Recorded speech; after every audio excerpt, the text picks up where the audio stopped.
प्यारे बच्चों, स्वागत है आप सभी का। हम लोग पढ़ रहे हैं 11th क्लास की पहली यूनिट एंड मेजरमेंट और आज हमारा ये थर्ड लेक्चर है। इसमें हम कुछ यूनिट्स के बारे में जानेंगे जिनका बहुत ज़्यादा यूज आगे होने वाला है, जो फंडामेंटल यूनिट्स है विशेष तौर पर, जैसे लेंथ है, मास है, टाइम है, भाई इनकी कौन कौन सी यूनिट्स हैं और कोशिश करेंगे उन यूनिट्स को भी हम डिफ़ाइन करने की। चलिए शुरू करते हैं। सबसे पहले हम बात कर लेते हैं लेंथ की। प्यारे बच्चों देखिए, यूनिट तो हम तब लिखेंगे पहले हमें यह पता हो कि वो होती क्या है, जैसे लेंथ क्या होती है। अब यहाँ की एक बात करूँ, जैसे स्पेस में कोई दो पॉइंट हैं, एक पॉइंट ये है और एक पॉइंट ये है।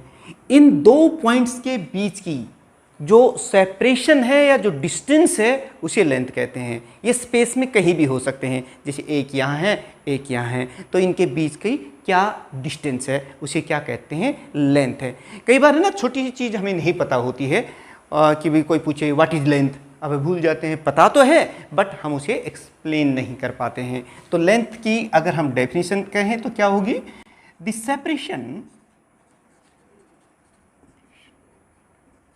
between any two points in space is called length। ये होगी लेंथ। प्यारे बच्चों, अब हम इसकी यूनिट्स की बात कर लेते हैं। यूनिट्स ऑफ लेंथ, कुछ बड़ी यूनिट्स हैं, कुछ छोटी यूनिट्स हैं, उनको हम डिफाइन भी करेंगे। जैसे अगर मैं सीजीएस सिस्टम की बात करूं तो सीजीएस सिस्टम में लेंथ की यूनिट क्या होती है, सेंटीमीटर, सही। और एफपीएस सिस्टम में फुट और एमकेएस और एसआई सिस्टम में मीटर। हाँ बिल्कुल सही कह रहे हो, एसआई यूनिट, क्योंकि एसआई सिस्टम की जो यूनिट्स हैं उनको हम ज़्यादा यूज करते हैं तो उनके बारे में तो हमें पता ही होना चाहिए। SI unit is metre. चलिए हमें ये तो हम स्पीड का फार्मूला लेके चलते हैं। स्पीड क्या होती है, डिस्टेंस डिवाइड बाय टाइम, ये हो गया ना। अब क्योंकि डिस्टेंस लेंथ है तो यहां से देखिए डिस्टेंस किसके बराबर होती है, distance is equal the speed multiply by time. ये बस आप इस फार्मूले से मीटर को डिफाइन कर सकते हैं। हम जानते हैं कि जो लाइट है उसकी वेलोसिटी कितनी होती है, उसकी स्पीड कितनी होती है, speed of light in vacuum. देखिए यहां से देखिए, speed of light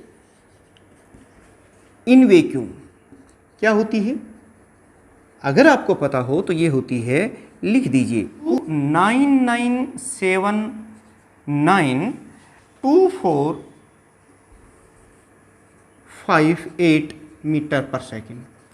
it is the distance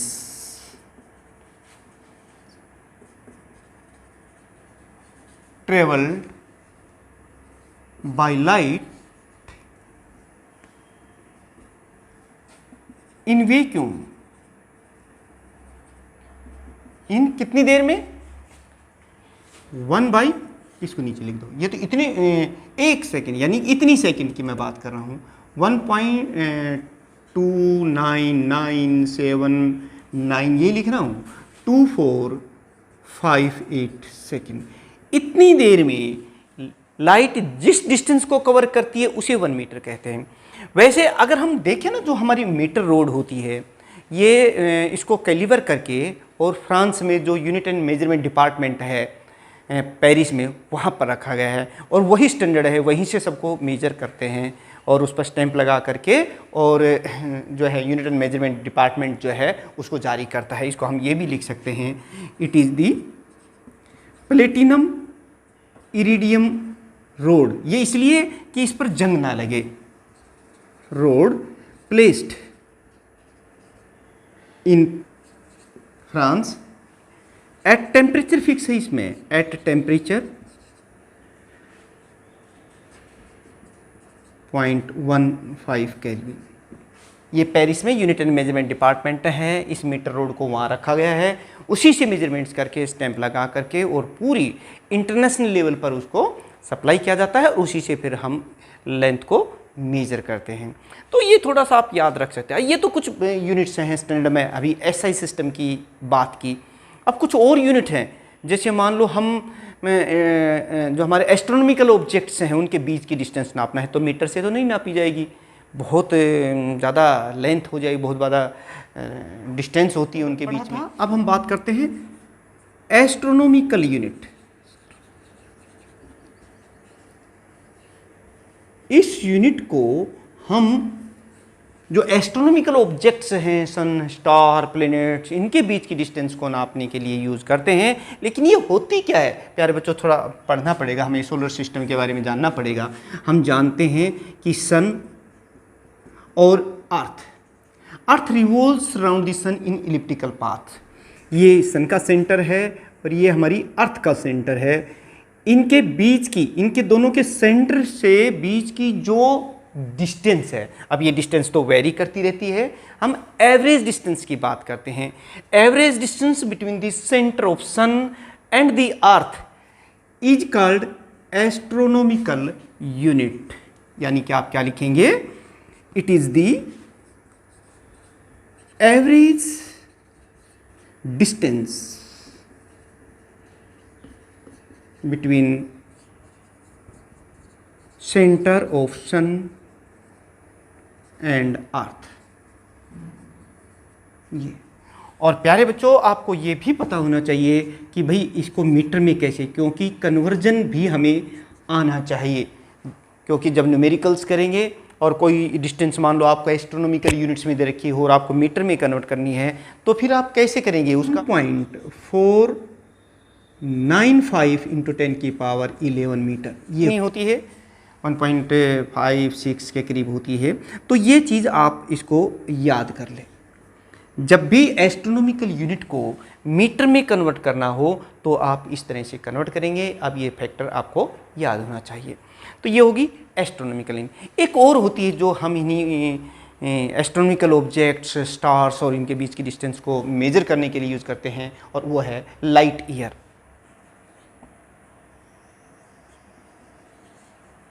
light year. पर बच्चों कई बार ये क्वेश्चन पूछा जाता है, 4 ऑप्शंस में यूनिट्स दे देते हैं और पूछते हैं कि ये किस फिजिकल क्वांटिटी की यूनिट है। ईयर को देखकर, ईयर साल, भाई ऐसा लगता है कि ये तो टाइम की यूनिट है और हम टाइम को टिक कर देते हैं, लेकिन ऐसा नहीं है। ये किसकी यूनिट है, ये लेंथ की यूनिट है, ये डिस्टेंस की यूनिट है। और ये क्या है इसको डिफाइन भी कर लेते हैं, नाम से भी स्पष्ट हो रहा, लाइट ईयर। यानी कि प्रकाश एक साल में जितनी दूरी तय करता है वो 1 लाइट ईयर कहलाती है। यानी कि it is the distance travel by light in vacuum in 1 year. और इसको तो निकालना बहुत आसान, क्योंकि एक साल में, अब हम जानते, देखिए डिस्टेंस किसके बराबर होती है, स्पीड या वेलोसिटी गुना टाइम, यही होता है ना। और ये वो डिस्टेंस है जो प्रकाश एक साल में तय करता है। तो प्रकाश यानी कि लाइट की वेलोसिटी आपको पता है ना क्या होती है, 3 × 10 की पावर 8 हमने लिख दिया। अब टाइम कितना, एक साल, 1 ईयर। और 1 ईयर में कितने दिन होते हैं, 365। लेकिन हमें तो इसको सेकंड में बदलना है ना। देखिए आगे आप ध्यान रखना, जितनी भी चीज़ें हैं जब आप कोई न्यूमेरिकल करें तो उनको कन्वर्ट करके एक ही सिस्टम ऑफ यूनिट में हमें उन्हें कन्वर्ट कर लेना है। तो 365 दिन में कितने घंटे होते हैं, 24। 24 में कितने घंटों में कितनी मिनट होंगी, इतने में 60। और कितनी सेकंड होंगी, इतनी। आप इसको कर लीजिए। जब हम इसको कैलकुलेट करेंगे तो 1 लाइट ईयर की वैल्यू आ जाएगी 9.46 × 10 की पावर 15 मीटर, ये आती है। तो प्यारे बच्चों ये हो गई हमारी 1 लाइट ईयर। इसको भी आपको याद रखना है। ये बहुत इंपॉर्टेंट चैप्टर है, क्योंकि इस पर ही तो आधारित है हमारे आने वाली जो फिजिकल क्वांटिटी, जो यूनिट्स और जो फिजिक्स हम पढ़ने वाले हैं उनमें यूनिट्स यूज होंगी, कन्वर्जन की ज़रूरत पड़ेगी, न्यूमेरिकल्स बहुत कुछ करने वाले हैं, कंपटीशन में बहुत ज़्यादा न्यूमेरिकल पूछे जाते हैं। हम उनको भी स्टेप बाय स्टेप आपको सोल्व करने का तरीका बताएंगे। बस आपको तो सिर्फ इतना है कि अपने इस दोनों जो हमारे चैनल्स हैं जिनका लिंक जो है डिस्क्रिप्शन में दे रखा है, वहाँ से उनके साथ जुड़े रहना है। IC sir physics, IC sir classes, इनके साथ इस टाइप से ना। और देखिए ये कन्वर्जन जब हमें आ जाएगा तो हमारे जो प्रोबेबिलिटी है न्यूमेरिकल्स आसानी से सोल्व करने की हमारे लिए वो बहुत ही आसान हो जाएगा। चलिए एक और बात कर लेते हैं, एक और होती है पारसेक। इसको भी आप जरा देख लीजिए। पारसेक ये भी बड़ी यूनिट है, ये भी एस्ट्रोनॉमिकल ऑब्जेक्ट्स के बीच की, जैसे स्टार्स, प्लैनेट्स वगैरह होते हैं, इन्हीं के बीच की दूरी नापने के काम आता है। लेकिन ये होती क्या है पहले हमें ये पता होना चाहिए, बताते हैं। देखिए अगर हम एक ऐसा सर्कल ले लें, सर्कल आपने पढ़ा होगा कि जैसे मान लो हमारे पास ये सर्कल है, तो सर्कल में दो चीज़ें होती हैं, एक रेडियस होता है और अगर मैं इससे की बात करूं तो ये आर्क हो गई, आर्क चाप जिसको कहते हैं, और ये एंगल हो गया। इन रेडियस, आर्क और एंगल, इनके बीच में एक रिलेशन आपने पहले मैथमेटिक्स में भी पढ़ा होगा, पीछे फिजिक्स में भी पढ़ा होगा, आपको पता होना चाहिए। क्या होता है, हम जानते हैं कि जो आर्क होती है वो होती है एंगल मल्टीप्लाई बाई रेडियस, ये होता है ना ये। अब देखिए ये एक आर्क है हमारे पास, और ये आर्क कोई छोटी मोटी नहीं है, इसको हम मान ले 1 एस्ट्रोनॉमिकल यूनिट। 1 एस्ट्रोनॉमिकल यूनिट यही है, ये लगभग 1.5 × 10⁻11 है, आप इसको इस तरह से याद कर सकते हैं। ये है, ये आर्क की लेंथ है, और आर्क किसके बराबर होती है, एंगल मल्टीप्लाई बाई रेडियस होती है। तो आर्क तो कितनी हो गई, 1 एस्ट्रोनॉमिकल यूनिट। और ये देखिए एंगल कितना लें, अब ये एंगल देखिए यहाँ पर ज़्यादा एंगल बन रहा है ना, और जैसे जैसे हम इससे डिस्टेंस लेके चलेंगे, जैसे जैसे हम इससे दूर जाएंगे, तो ये एंगल घटता चला जाता है। तो कहीं ना कहीं ये जा करके और 1 सेकंड का एंगल बनाएगा। उस समय ये जो रेडियस है, इस रेडियस को हम कहेंगे 1 पारसेक। तो अब हमें पता चल गया कि it is the radius of an circle whose arc of 1 astronomical unit makes an angle 1 second at its center। समझ गए? और चलिए मैं लिख देता हूं उसको, यानी कि it is the radius of circle whose an arc, एक आर्क की मैं बात करता हूं, of साइज क्या है उसकी, 1 astronomical unit, make an angle 1 second at its centre. जो सेंटर होता है इस सर्कल का जो सेंटर होता है, उसके सेंटर पर ये जब ये एंगल जो है ये 1 सेकेंड का बनता है, तो उसे क्या कहते हैं हम, 1 पारसेक। अब ये भी देख लेते हैं कि भाई 1 पारसेक में कितने मीटर के बराबर होता है, क्योंकि हमें इसका कन्वर्जन आना ही चाहिए।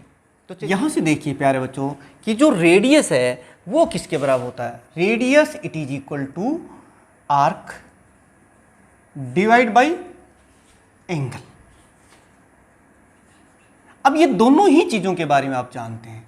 देखिए आर्क तो कितनी है, अब हम पारसेक की बात कर रहे हैं ना, तो आर्क तो कितनी है, वो आर्क तो आप जानते ही हैं 1 एस्ट्रोनॉमिकल यूनिट है, और 1 एस्ट्रोनॉमिकल में कितने मीटर हैं आपके सामने है 1.496 × 10⁻11।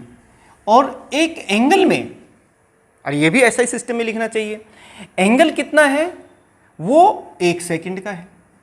लेकिन अब 1 सेकंड को हमें कन्वर्ट करना है एसआई सिस्टम में, और एसआई सिस्टम में एंगल की यूनिट तो हमने रेडियन पढ़ी थी, यानी कि हम ये भी जानते हैं कि 2 pi radian is equal to 360 degree. तो फिर 1 डिग्री किसके बराबर हो जाएगी, 2 पाई डिवाइड बाई 360 रेडियन। लेकिन हमें तो 1 सेकंड चाहिए, तो यहाँ 60 और फिर 60 से मल्टीप्लाई कर देंगे, और इस तरह से हमें एक जो सेकंड है वो इतने रेडियन के बराबर, तो मैं यहाँ पाई divided by 360 multiply by 60 multiply by 60 ये। और जब आप इसको थोड़ा सिंप्लीफाई कर लेंगे, सोल्व कर लेंगे, तो ये जो वैल्यू आएगी ये आ जाएगी 3.1 इंटू 10⁻16 मीटर। तो प्यारे बच्चों इस तरह से आप देखेंगे कि 1 जो पारसेकंड है 1 पारसेक है वो इतने मीटर के बराबर है, जो आप इसको याद भी रखना। मैं आपको ये भी बता देता हूँ कि 1 पारसेक जो है ये 3.26 लाइट ईयर के बराबर होता है। तो ये कुछ कन्वर्जन है, बड़ी बड़ी यूनिट्स हैं लेंथ की जो हमें याद रहनी चाहिए। लेकिन ऐसा नहीं है सिर्फ हमें बड़ी यूनिट्स के बारे में पता हो, हमें स्मॉल यूनिट्स के बारे में पता होना चाहिए, क्योंकि बहुत ही स्मॉल डिस्टेंस भी हम मेज़र करते हैं, हम एटम का साइज़ भी मेज़र करते हैं और इवन न्यूक्लियस का साइज़ भी हम मेज़र करते हैं। उसके लिए छोटी यूनिट्स जो हैं वो भी हमें पता होना चाहिए और कई न्यूमेरिकल्स में वो भी आएंगी। चलिए उनको भी मैं लिख देता हूँ, आप याद कर लेना। 1 माइक्रोमीटर प्यारे बच्चों कई बार है ना ये यूनिट आती है, और 1 माइक्रोमीटर में जो सिंबल होता है वो ये होता है, ये यूज़ करेंगे हम। और ये किसके बराबर होता है? माइक्रो का मतलब 10⁻⁻6 मीटर, ये याद होना चाहिए। देखिए न्यूमेरिकल करोगे तो ये सब चीज़ें पता होनी चाहिए। ऐसे ही 1 नैनोमीटर, अगर हम 1 नैनोमीटर की बात करें तो ये देखिए नैनो का मतलब तो आपने ना 10⁻⁹, ये भी बहुत ही छोटी यूनिट है, 10⁻⁹ मीटर। ऐसे ही 1 पिकोमीटर जैसे कहते हैं, 1 पिको, इसको हम 1 ऐसे भी लिखते हैं, डबल माइक्रो हो जाता है, यानी कि 10⁻12 मीटर के बराबर हो जाता है। ऐसे ही कई बार टर्म आता है फर्मी, जब हम एटॉमिक डिस्टेंस की बात करते हैं तो उस केस में ये लगभग 10⁻15 मीटर के करीब होता है। 1 एंगस्ट्रॉन यूनिट जो है इसको हम ऐसे लिखते हैं, और ये 10⁻8-10 मीटर, ये जो है 10⁻10 मीटर के बराबर होता है। तो प्यारे बच्चों इस तरह से आपको बाकी सेंटीमीटर और वो जो जब समय हम जब न्यूमेरिकल्स करेंगे जहाँ यूज़ होंगे हम उनके बारे में बता देंगे, बट कुछ मेन मैंने यहाँ लिख दी है जो आपको मेमोराइज कर ले, याद कर ले, क्योंकि कन्वर्जन तो हमें किलोमीटर्स, फुट, पाउंड, सेप, उन सब में जो कन्वर्जन है ना वो भी हमें आना ही चाहिए। तो ये बात तो हम कर रहे थे लेंथ की बात। प्यारे बच्चों अब हम कुछ यूनिट से मास की ओर कर लेते हैं कि मास की यूनिट क्या होती है, और क्योंकि ये फंडामेंटल फिजिकल क्वांटिटीज़ हैं, इनकी यूनिट्स तो हमें पता ही होना चाहिए, क्योंकि जब इनके बारे में हमें पता चल जाएगा तो बाकी की जो फिजिकल क्वांटिटी है वो तो इन्हीं से बनी है, फिर तो हम उनकी यूनिट्स और आसानी से लिख पाएंगे। तो चलिए अब हम देख लेते हैं यूनिट्स ऑफ मास। वैसे तो हम आगे बताएंगे मास क्या होता है। मास का मतलब होता है किसी ऑब्जेक्ट में, किसी बॉडी में कितनी क्वांटिटी ऑफ मैटर है, यानी द क्वांटिटी ऑफ मैटर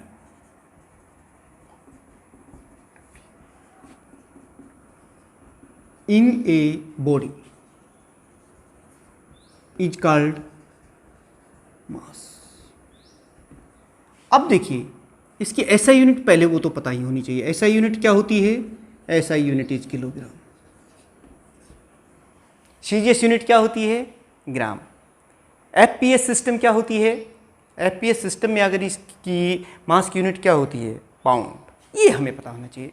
लेकिन एक बड़ी यूनिट होती है जो एस्ट्रोनॉमिकल ऑब्जेक्ट्स का मास मापने के काम आती है, वो क्या है?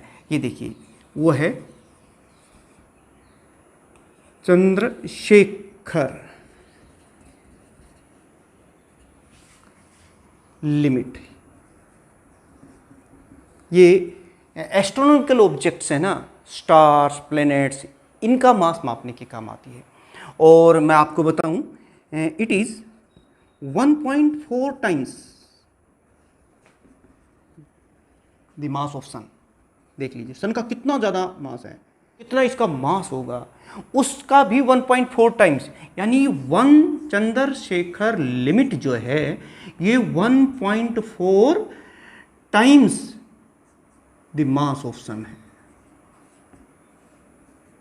इससे हम आइडिया लगा सकते हैं कि ये कितना ज़्यादा होगा। ऐसे ही अगर हम छोटी स्मॉल यूनिट्स की बात करें, मास यूनिट जो जनरली यूज होती है, वैसे बहुत होती हैं, लेकिन हम बेसिकली अभी फ़िलहाल उन यूनिट्स की बात करते हैं जिससे हमारा काम चल जाएगा, और फिर बाद में जहाँ जहाँ ज़रूरत पड़ेगी हम उनको भी यूज़ करेंगे। ये 1 एटॉमिक मास यूनिट ये क्या होती है? ये देखिए जो कार्बन का एक एटम होता है उसका 1/12 जो है वो मास जो है वो 1 एटॉमिक मास यूनिट कहलाती है, यानी कि it is the mass of 1/12 mass of 1 carbon atom.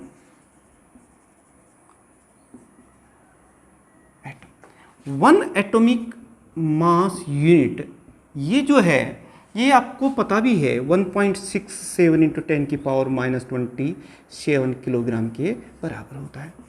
प्यारे बच्चों ये भी याद रखना है आपको। और भी यूनिट्स होती हैं लेकिन हम उनको समय समय पर जहाँ न्यूमेरिकल्स आएंगे उस समय बताएंगे।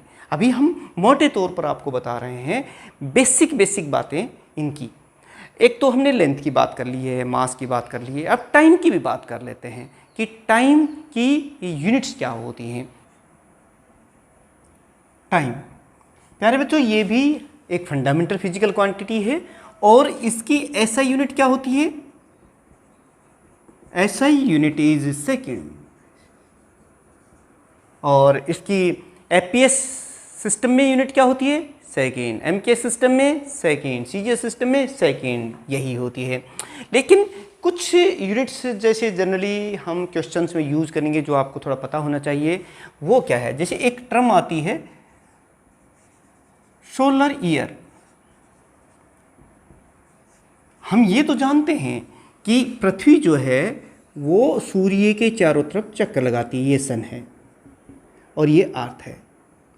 तो ये सूर्य के चारों तरफ एक पूरा चक्कर लगाने में कितना टाइम लेता है? उसे 1 साल कहते हैं। इसे 1 सोलर ईयर के नाम से जानते हैं। तो इसको कैसे डिफाइन करें? कोई पूछे कि डिफाइन सोलर ईयर तो क्या कहोगे? It is the time. ये टाइम है क्योंकि अब हम टाइम की बात कर रहे हैं। Time taken by earth in complete 1 revolution around sun. Sun के चारों तरफ एक पूरा चक्कर काटने में कितना समय लेता है? वो तो प्यारे बच्चों आपको पता ही होगा कि 1 सोलर ईयर कितने दिन के बराबर होती है? सोलर ईयर सभी जानते हैं ये 365.25 डेज के बराबर होती है। इतने दिन में 1 साल होती है, तो ये आपको पता होगा। एक लूनर मंथ, ये भी कई बार आती है। यानी कि लूनर मंथ क्या होता है? हम ये भी तो जानते हैं कि जो अर्थ है इसके चारों तरफ हमारा मून जो है वो रिवॉल्व कर रहा है। मून चांद जो है, ये चांद इस अर्थ के चारों तरफ एक चक्कर काटने में कितना समय लेता है? वो 1 लूनर मंथ कहलाता है। यानी कि लूनर मंथ क्या हुआ? It is the time taken by moon to complete 1 rotation around earth, round the earth. और प्यारे बच्चों बता सकते हो अगर मैं आपसे पूछूं कि 1 लूनर मंथ जो है ये कितने दिन का होता है? ये होता है 27.3 डेज का। इस तरह से आप याद रखें। ये भी याद रखने की चीज़ है प्यारे बच्चों। देखिए अगर आपको न्यूमेरिकल्स करने हैं और परफेक्शन चाहिए तो समझ करके पढ़िए और अपने इन दोनों ही चैनल्स के साथ जुड़े रहिए। और आसान सा तरीका है, सब्सक्राइब कर लीजिए और बेल आइकन को प्रेस कर दीजिए। जब भी नया वीडियो आपका अपलोड होगा आपको पता चल जाएगा।